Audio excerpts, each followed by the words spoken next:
And a hot house and a double Jameson's and ice. That's what I know him. Can I have a Guinness, please, and a whiskey, no ice. A large Pinot Grigio, and then a double tequila with soda and fresh lime. Just the cheapest whiskey, by the way. Just it doesn't matter which brand, just the cheapest one. Just a pint of Camden Hells for me, please. The Hells. Ooh. Yeah.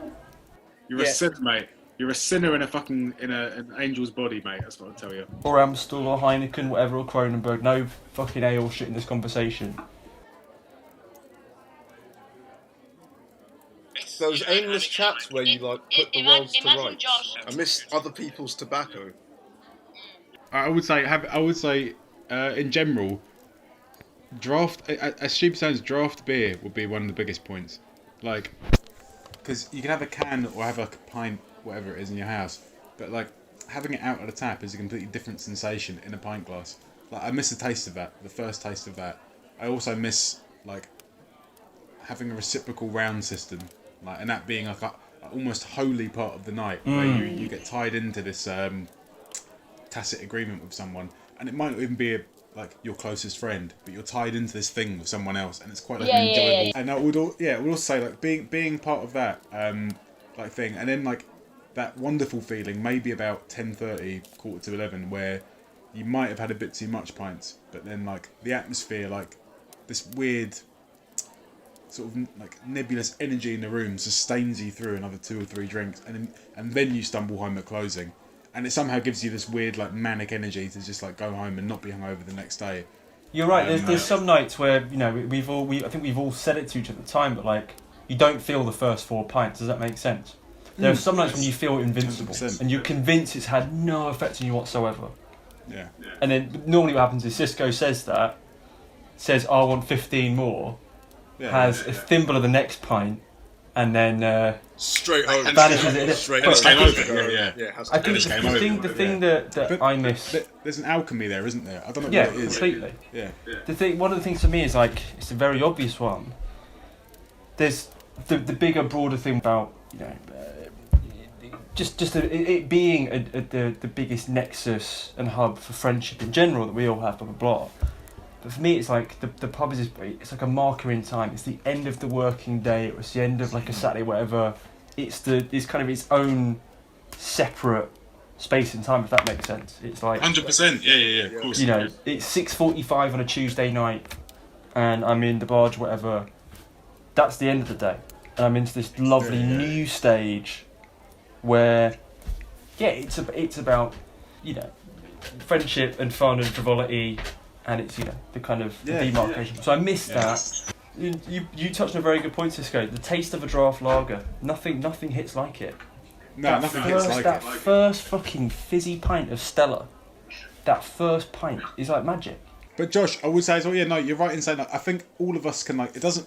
There's that wonderful, almost universalism in the fact of like you can, like, whatever cheap shitty lager it is. And having like that first sip of it on a Friday night is a feeling, that instantaneous thing of like, well, that first sip is like, I've divorced. But this is it. This is it. So you've got a sip any time of the week is his own thing. Always bliss. Yeah. The Friday night first sip. The Friday night first sip. Fucking. It hits completely different. Mate, no, it's not Friday night. The best one is when you shouldn't be. It's Tuesday at like 2 or something, or like Thursday at 4. It's the time when you're not really supposed to be there, and it's sweeter still. You've nipped off work early, or like you've put off something you should be doing. Maybe that sounds quite self-destructive, but it's not. No. I like this approach. Charles going for the kind of more you like the more illicit pint. I like that. You do, yeah. I'm a big sucker for the first Friday. Like, it's the mandated. I'm allowed to have 4 whole pints before I go home. You know. Yeah. Well, it's a lot like what you're saying, Josh, about it sort of being a time into itself. There's just really something about sort of like, being allowed to go, and even though, life, it's just fun. What I miss about the pub is getting around in. I love getting around in. We all do. Getting around in is that's one one of my nicest purest feelings. pleasures in life, is saying, who wants what, I'll get around in. Yeah, it is nice. I love that. A pleasure, by the way, Charles would know nothing about. Serious Charles. One round in. Charles, have you heard of this? Didn't reach Call it Betsy right. here. I don't know what that means. No.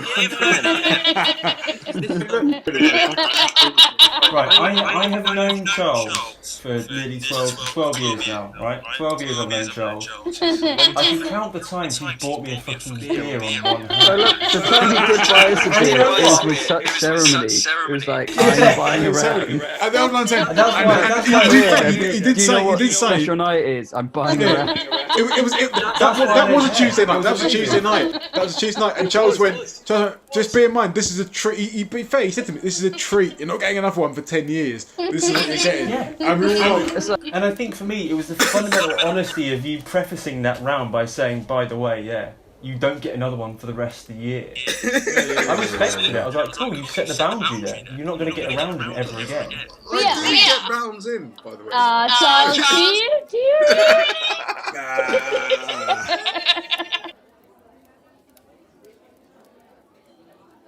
well, Oslo, and then I would have. Yeah.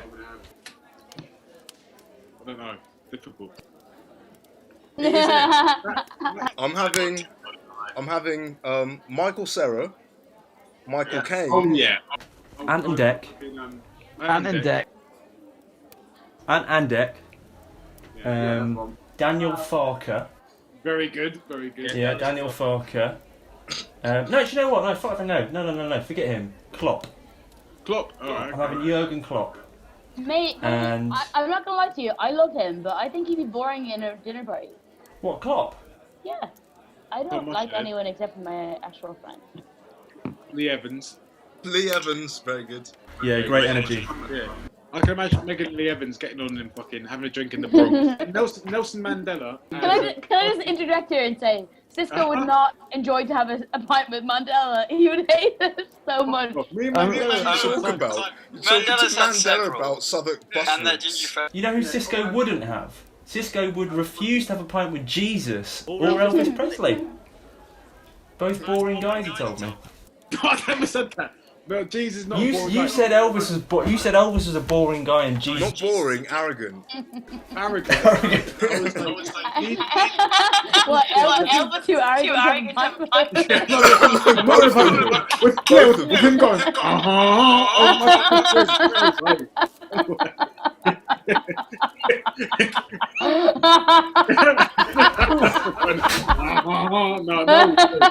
no way. Drink a pint like a normal man, you fucking. Okay, so your names are Mandela and what else? And fucking Russian friend as well. Him. People suffered for the fucking art. Do you know what I mean? What a load of rubbish.